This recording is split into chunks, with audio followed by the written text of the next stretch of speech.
Bangladesh আন্তঃজেলা truck চালক ইউনিয়নের ত্রিবার্ষিক নির্বাচন অনুষ্ঠিত হচ্ছে। ভোটারদের উৎসবমুখর উপস্থিতি রয়েছে বলে জানিয়েছেন ভোট কেন্দ্রে আমাদের সহকর্মী সোহেল রানা। বাংলাদেশ আন্তঃজেলা ট্রাক চালক ইউনিয়নের যে সাইলো শাখার যে ত্রিবার্ষিক নির্বাচন যে অনুষ্ঠিত হয়েছে, আমরা সে ভোট কেন্দ্রে আসছি। ভোট কেন্দ্রের ভিতরে এখানে আমাদের পিছনে যে প্রিসাইডিং অফিসার এবং যারা ভোটারদের যে প্রতিনিধি রয়েছেন, তারা এখানে বসে তাদের কাঙ্ক্ষিত যে ভোটাররা ভোট দিচ্ছে এবং তাদের নাম্বারগুলো তারা কাউন্ট করছেন, এটা দেখানোর চেষ্টা করছি।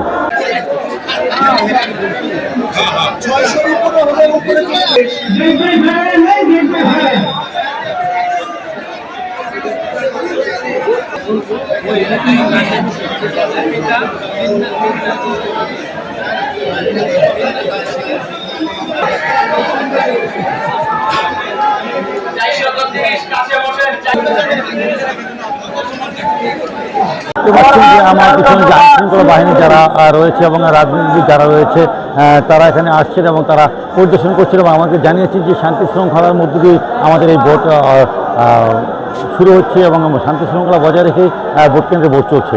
আপনাদেরকে দেখাশোনা করতে আসা যে সিদ্ধিরগঞ্জ থানা শ্রমিক দলের যে সভাপতি টি.এস. তোফা রয়েছেন, আমরা তার সাথে কথা বলবো এবং আপনাদেরকে তার কাছ থেকে আমরা জানতে চাইবো যে আজকের পরিস্থিতি একটা। ধন্যবাদ জানাই যে আজকে নির্বাচন পরিচালনা কমিটির যিনি দায়িত্বপ্রাপ্ত এবং আমার খুব কাছের লোক এবং দলীয় একজন নির্যাতিত নেতা এবং আজকে নির্বাচন পরিচালনা কমিটির সচিব জনাব আব্দুল মান্নান মোনা, ওনার নির্লস প্রচেষ্টায় আজকে 1665 বাংলাদেশ আন্তঃজেলার একটি সবচেয়ে বৃহত্তম সংগঠন আন্তঃজেলা, সেই আন্তঃজেলার আমার প্রান্তীয় সংগঠন, আমিও এই আন্তঃজেলার একজন সদস্য।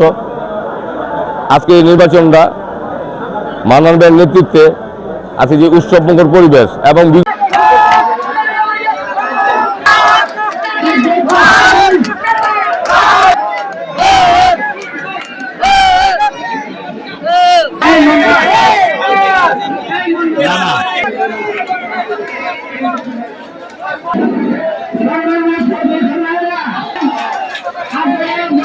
বর্তমান যে আন্তর্জাতিক ট্রাক চালক ইউনিয়ন আমরা নির্বাচনী মাঠে রয়েছে, এখানে আমাদের বিসমিল্লাহির রহমানির রহিম। আমি সকাল থেকে এখানে আছি এবং পুরো সময় থাকবো।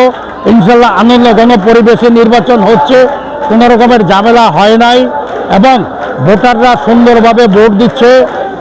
আর যারা নির্বাচন পরিচালনা কমিটির দায়িত্বে আছে, তারা সুন্দরভাবে পরিচ্ছন্নভাবে ভোট গ্রহণ করার চেষ্টা করছে। আইন শৃঙ্খলা বাহিনীর সদস্যরা এখানে আছে, সিদ্ধিরগঞ্জ থানার কয়েকজন অফিসার, তার সিপাহী সহ এখানে উপস্থিত আছে এবং এলাকার গণ্যমান্য ব্যক্তিবর্গরাও যারা পর্যবেক্ষক হিসাবে যাদেরকে নিয়োগ দিয়েছে, বিভিন্ন রাজনৈতিক দলের নেতৃবৃন্দ এখানে এসে ঘোরাঘুরি করছে, যাহাতে এলাকার নির্বাচনটা সুন্দরভাবে হয়, কোনো রকমের কোনো ঝামেলা না হয়।